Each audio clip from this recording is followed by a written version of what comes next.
Tere! Mina olen Maris Saar ja tere tulemast kuulama teist episoodi Alateadvuse Raamatukogu podcastist.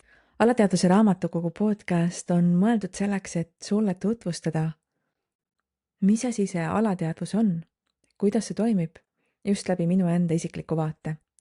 See podcast ei ole mõeldud mitte mingil viisil asendamaks tervishoiuteenuseid või nendega konkureerimaks. See on minu vaade, minu praktikad. Tänane podcasti episood keskendub sellele, miks ei ole võimalik ennast välja mõelda alati mingist erinevast teemast või tsüklist, mis sinu elus on. Ja kui sa ei ole eelnevaid episoodi kuulanud, siis ma soovitan sul kindlasti seda kuulata, sellepärast et iga episood järgneb eelnevale episoodile siis. Just niimoodi on õige sõnastus. Ehk siis see on mõeldud justkui järjest kuulamiseks. Me alustame vundamendist ja läheme iga teemaga järjest rohkem edasi.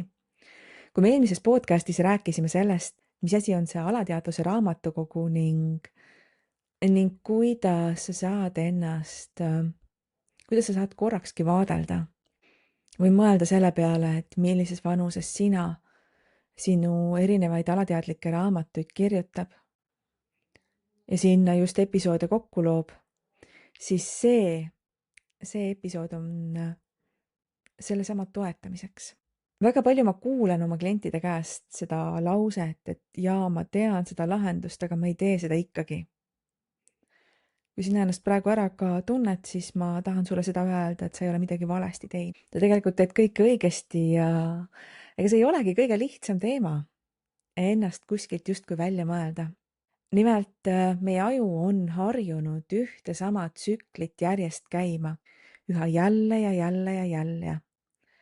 Meie aju harjutab probleemi hoidmist, mitte probleemi lahendamist. Sellepärast, et lahenduse leidmine aju keemia ja elektroonika mõttes on liiga kallis. Ja seetõttu on lihtsam probleemi harjutada.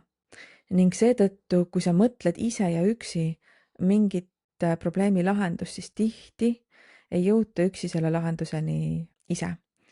Vaid on vaja kedagi, kes näeb kõrvalt teistmoodi, kelle ajumustrid, kelle elumustrid on hoopis teistsugused.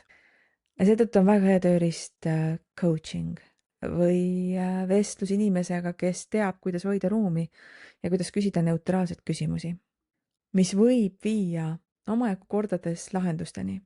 Aga ta tihti ei lahenda ära seda kõige all olevat tuumikprobleemi, sest et nagu öeldud erinevates episoodides, tuumikprobleem tihti on tekkinud erinevates vanustes, erinevates kogemustes ning minu kogemus näitab klientidega seda, et tuumikprobleemi tõesti on vaja minna sinna sellesse tekkehetke mingitel kordadel selleks, et seda lahti harutada. Ja teistel kordadel on jälle teistsugused lahendused.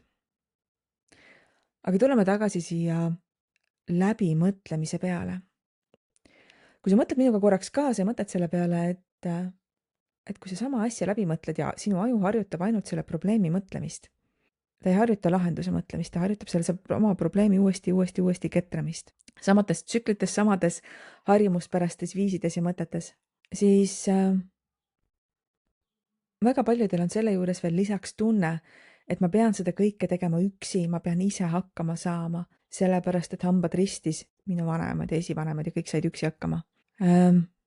Tõsi on see, et tegelikult väga paljud meist ei olegi saanud üksi elus hakkama, vaid meil on alati olnud keegi perekonnaliige, ühiskond, tuttav, riik, keegi, kes meid toetab mingilgi viisil, sotsiaalmeedia, raamat. See ei ole tegelikult enam üksi tegemine. See on kellegi teise toetuse ligilaskmine. Aga miks me siis mõtleme, et me peame üksi hakkama saama? Väga tihti sellepärast, et see ongi mingi muster, mis seal all toimib. Ja nüüd, kui sul on selline muster, et ma pean sellega üksi ise hakkama saama, sest et loogilised põhjused seal taga, siis tegelikult see muster ja see mõtteviis ei ole enam tõsi. See on tulnud mingit sorti jälgimise peal, mingit sorti arusaama, mingit sorti kogemuse peal. On see pealt kuuldud mingis vanuses, on see kuskil mujalt tulnud, aga see on see, mis juhib sinu seda sama mõtet, ma pean üksi, seda sama tsüklit, millega sa üritad ennast sellest välja mõelda. Aga sa ei jõua selle lahenduseni väga tihti. Ja võib-olla jõuad pinnapealsete lahendusteni, aga alumise lahenduseni, selle põhjalahenduseni tihti ei jõua. üksi ega selliste pinnapealsete lähenemisviisidega. Pinnapealsete all ma mõtlen tihti rääkimisteraapiat. Sellepärast, et see ei paku lahendust sellele algpõhjusele. See tunne jääb ju ikka samaks. Et kui sa võib-olla näed seda, mida ma üritan sulle praegu siin välja tuua, just seda kohta, et kui sul on all mingi muster, mis ei toeta seda väljamõtlemist või lahenduse leidmist, siis on päris keeruline üksi sellest ennast välja mõelda. Ja kui ma räägin siin pinnapealsetest teraapiatest, ma väga tihti mõtlen ainult rääkimispõhist teraapiat, mis on väga hea selleks, et aru saada, kust see tuleb. Ja sinna peale üles ehitada toimetulekumehhanismid, mis on väga vajalikud. Tõesti on ja väga soovitan. Siis minu kogemus klientidega ei räägi siin üleüldisest maailmast, räägin enda kogemusest. Näitab seda, et elu läheb kordades lihtsamaks, kui me seda alumist mustrit hakkame sorkima ja ma tahaks öelda, et nagu lahti laskma, kuigi see ei ole alati see lahenduskäik, mis toimib. Ja nüüd, kui tundub, et just kui meelega hoiab salapära, et mis see on ja kuidas see tehnika välja näeb, siis ma jõuan nende tehnikateni ka. Ma tõesti jõuan, aga kuna nad on iga kliendi puhul nii individuaalsed, nii erinevad, siis on seda raske välja tuua. Just seetõttu, et meil on erinevad meeled, erinevad kogemused, erinevad viisid, kuidas me seda maailma näeme, kogeme ja tajume. Ja see, mis on sinule ühel hetkel õige, ei pruugi olla sinu sõbrannale või sõbrale samal hetkel õige. Võib-olla ma ajasin praegu selle liiga keeruliseks, aga see tegelikult on vägagi õpitav tehnika. Esmajoones on ta keerulisem, iga kliendiga läheb järjest lihtsamaks, järjest kergemaks, järjest mõnusamaks. Ning kui võrratu on just oma mõttest mõtlen inimesi toetada ja ka kliente toetada. Aga tuleme tagasi läbimõtlemise peale. Ma vaatan oma märkmeid korraks, et ma ei läheks väga kõrvale. Tõsi. Sama tsükkel kogu aeg, mis kordub, millest sa ei saa ennast välja mõelda. Siin on väga raske rakendada ka tahtejõudu, sest et mille pealt see tahtejõud siis tuleb? Ärrituse pealt või viha pealt?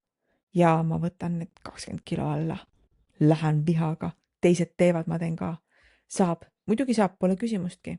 Aga kas ta jääb püsivalt püsima? Võib-olla jääb.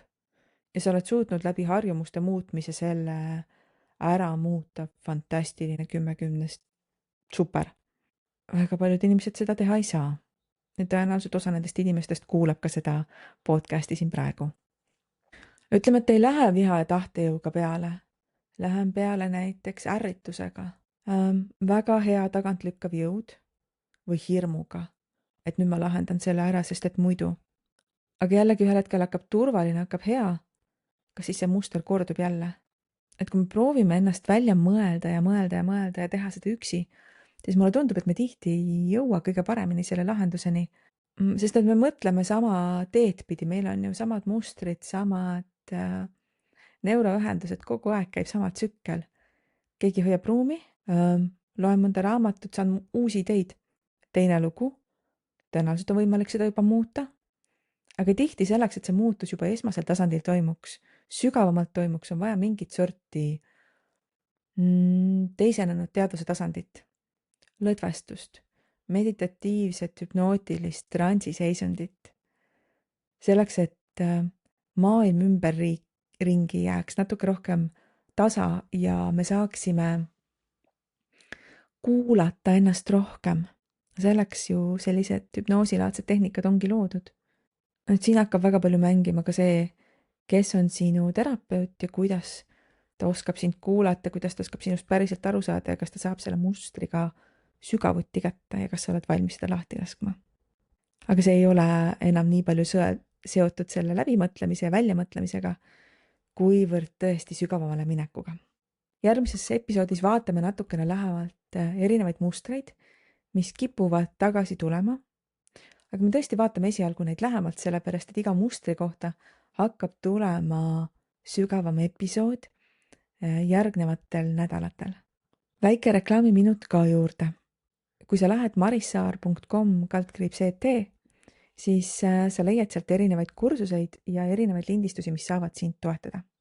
Lisaks on uudiskiri, mis ilmub hetkel veel ebakorrapärase viisiga, kuid ta siiski ilmub.